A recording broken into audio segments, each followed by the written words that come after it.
Bismillahirrahmanirrahim. Assalamu alaikum students. How are you? Hope so you all are doing well.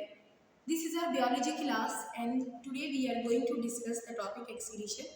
But before this I want to recall that in the previous lecture in the homeostasis we have done the homeostasis, its introduction, homeostasis and plants or animals, and in previous lecture we have discussed the different types of plants on the basis of water availability. Hope so you will remember all that topics.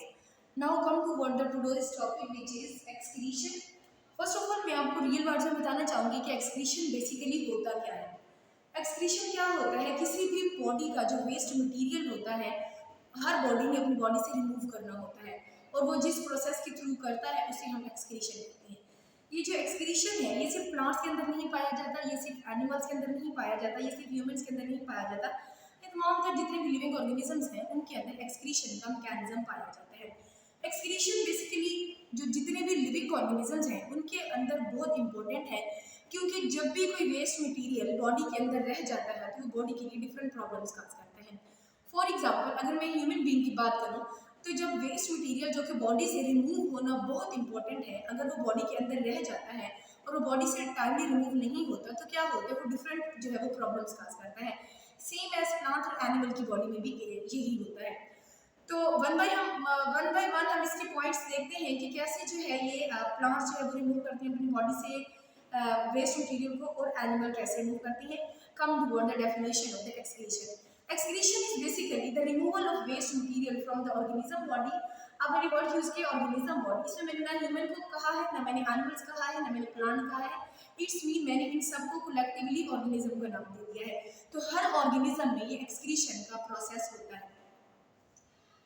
फिर next point है कि जो जितने भी organisms हैं इनके अंदर waste material different होते हैं। किसी के अंदर मेटाबॉलिक वेस्ट होता है, किसी के अंदर डिफरेंट वेस्ट होता है। लाइक जो प्लांट्स हैं वो ऑक्सीजन को भी रिमूव कर रहे होते हैं, वो भी उनका वेस्ट मटेरियल है, वाटर भी वेस्ट मटेरियल है और डिफरेंट मेटाबॉलिक वेस्ट भी होते हैं। तो हम ये नहीं कह सकते कि जितने तमाम तर लिविंग ऑर्गेनिजम्स हैं उनका वेस्ट मटेरियल सेम होता है, ऐसा नहीं है। ये डिफरेंट वेस्ट मटेरियल को जो है वो अपनी बॉडी से रिमूव आउट करते हैं।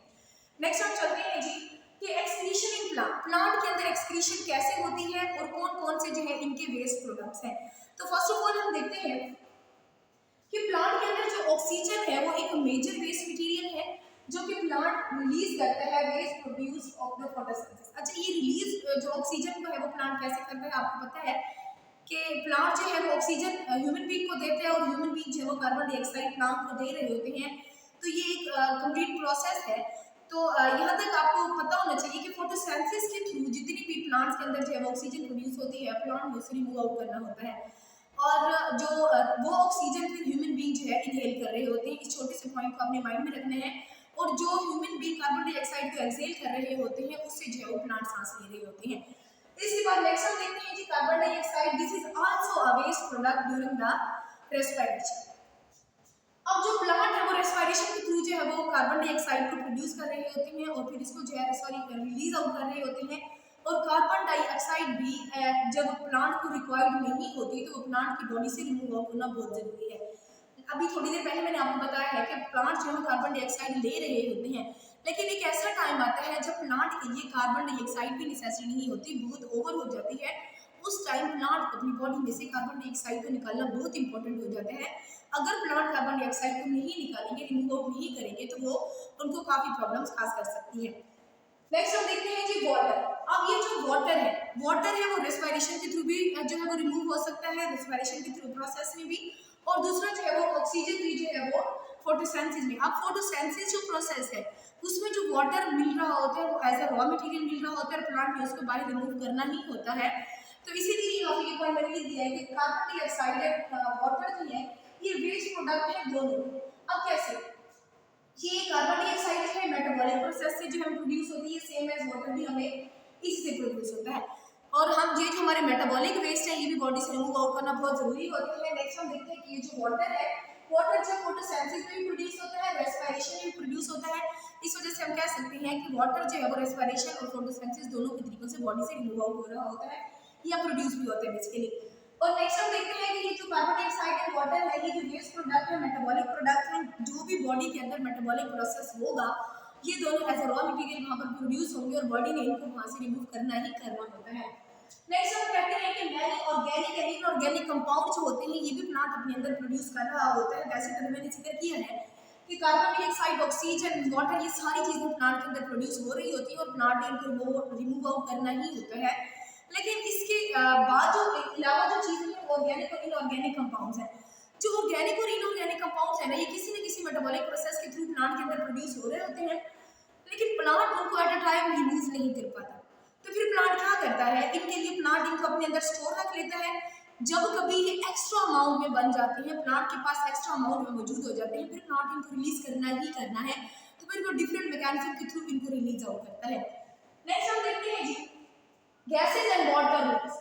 अब प्लांट्स जो है वो डिफरेंट गैसेज को भी अपनी बॉडी से रिमूव आउट करवा रहे होते हैं और वाटर को भी रिमूव करवाते हैं। वाटर जैसे अभी मैंने आपको बताया है कि जो प्लांट्स हैं वो वाटर किस तरीके से रिमूव करवा रहे होते हैं। इसके अलावा अभी हम जिक्र करते हैं कि गैसेस को वो कैसे रिमूव करवाते हैं।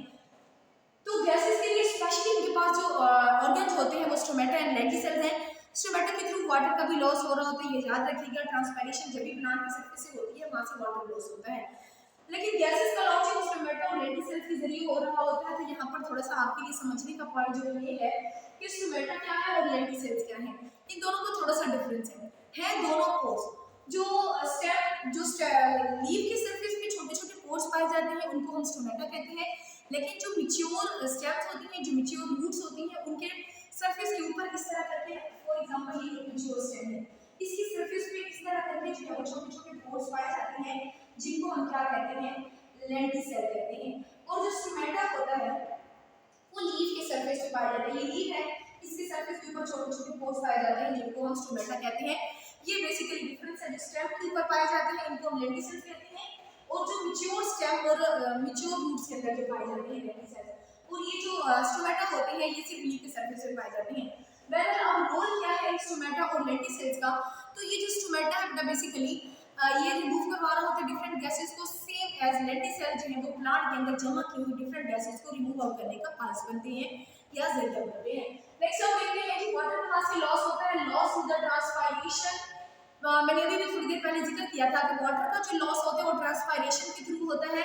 जितना ज्यादा प्लांट के अंदर पानी होगा वो in the form of vapour जो है वो उड़ जाएगा। ट्रांसपायरेशन होगी प्लांट की सरफेस से, तो प्लांट का जो वाटर होता है वो लॉस होता है थ्रू द ट्रांसपायरेशन। और आपको इतना भी पता होना चाहिए कि प्लांट के अंदर वाटर जरूरी क्यों है। ये प्लांट को जब अंदर प्रेशर मेंटेन रखने के लिए वैसे वाटर यूज हो रहा होता है, लेकिन जब ओवर हो जाता है तो सेल जो है वो ओवर टर्जिट हो जाता है। इस कंडीशन को मेंटेन करने के लिए फिर क्या किया जाता है कि वाटर को जो है वो लॉस करवाया जाता है, वाटर लूज किया जाता है। किसकी हेल्प से? ट्रांसपायरेशन की हेल्प से।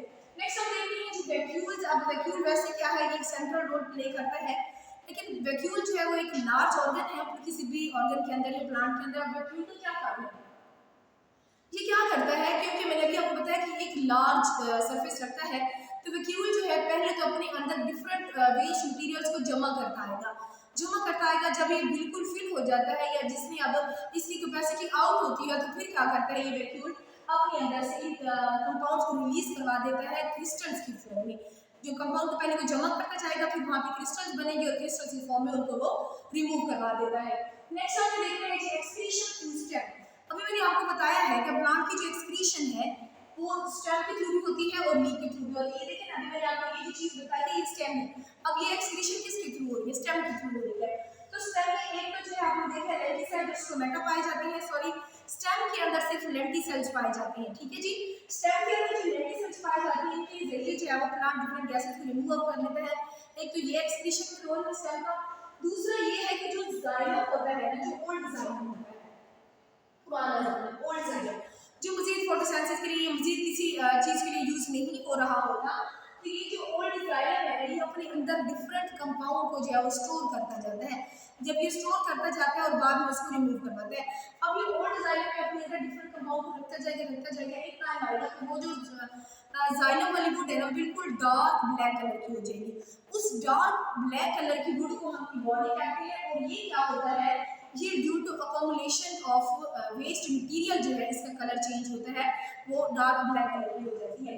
इसके बाद नेक्स्ट देखते हैं जो ब्लूबेल है ना, ब्लूबेल एक प्लांट का नाम है। जो ब्लूबेल है उन्होंने डिफरेंट अपने बल्ब्स जो है वो बना के उनको अंडरग्राउंड रिलीज कर देते हैं।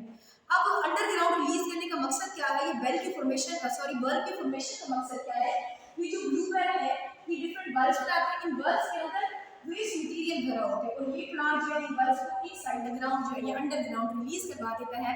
तो इससे क्या होता है कि वो एक्सक्रीशन का प्रोसेस कर रहा है।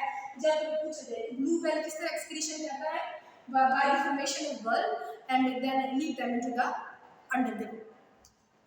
That's it for today. Hope so you all learn it, you all understand it. If you find any kind of query, you can ask me. That's enough for today. Thank you very much. Fi amanillah. Allah Hafiz.